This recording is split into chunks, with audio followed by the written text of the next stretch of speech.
தினம் ஒரு ஜெபம் என்கிற ஜெப வேலைக்கு நேராக இயேசு கிறிஸ்துவின் நாமத்தினாலே உங்களை வாழ்த்தி வரவேற்கிறேன். இன்றைய நாளுக்குரிய வசனம் எபிரேயரின் புஸ்தகம் அதிகாரம் 11 வசனம் 30.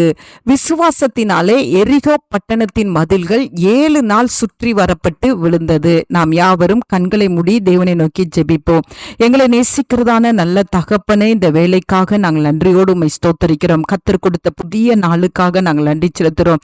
புதிய கிருபையினாலே கர்த்தர் எங்களை தாங்குகிறவராய் இந்த ஜெப வேளையில எங்கள் மத்தியிலே நீங்க இறங்கி வந்திருக்கிறபடினால் உமக்கு ஸ்தோத்திரம் ஆண்டவரே. இந்த ஜெப வேளையில எங்களை அர்ப்பணிக்கிறோம் ஆண்டவரே. உமக்கு ஸ்தோத்திரம் ஆண்டவரே, உமக்கு நன்றி.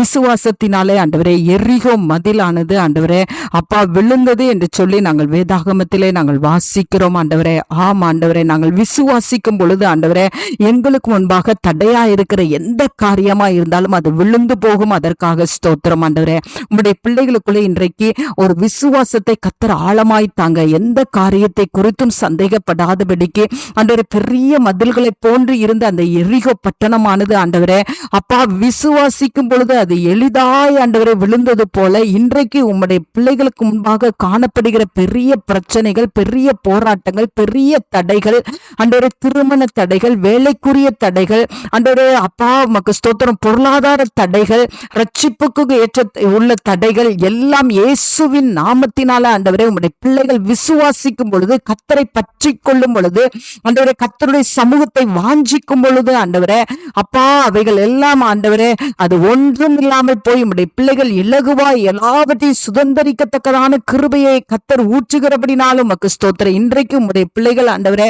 அப்பா உமக்கு ஸ்தோத்திரம், தடையாய் இருக்கிற காரியங்களிலே ஆண்டவரே விசுவாசத்தை ஆண்டவரே அதிகமாய் காண்பித்து ஆண்டவரே அந்த தடையை மேற்கொண்டு ஆண்டவரே உம்முடைய பிள்ளைகள் ஆசீர்வாதத்தை சுதந்திரித்துக் கொள்ள கர்த்தர் உதவி செய்யுங்க. வியாபாரத்துல இருக்கிற தடைகளை ஆண்டவரே அப்பா உம்முடைய பிள்ளைகள் ஆண்டவரே சர்வ வல்லவர் என்னோடு கூட இருக்கிறார் என்று விசுவாசித்து ஆண்டவரே அந்த தடைகளை மேற்கொள்ளுகிற கிருபையை கர்த்தர் தாங்க ஆண்டவரே. என்ன தடையா இருந்தாலும் ஆண்டவரே விசுவாசிக்கும் பொழுது அது ஆண்டவரே ஒன்றும் இல்லாமல் போகும். அதற்காய் ஸ்தோத்திரம். விசுவாசிக்கும் பொழுது எங்களுக்கு எதிரே இருக்கிற மலை கூட அப்புறமாய் போய் ஆண்டவரே அது கடலுக்குள்ளே விழும் என்று சொல்லி நாங்கள் வேதாகமத்திலே வாசிக்கிறோம். என்னோடு கூட சேர்ந்து ஜெபிக்கிற ஒவ்வொரு பிள்ளைகளுக்கும் ஆழமான விசுவாசத்தை தாங்க. அந்த நல்ல கிருபையை கர்த்தர் ஊற்றுகிறபடினால் நன்றி. இயேசுவின் மூலம் ஜெபிக்கிறேன் நல்ல பிதாவே. ஆமேன், ஆமேன்.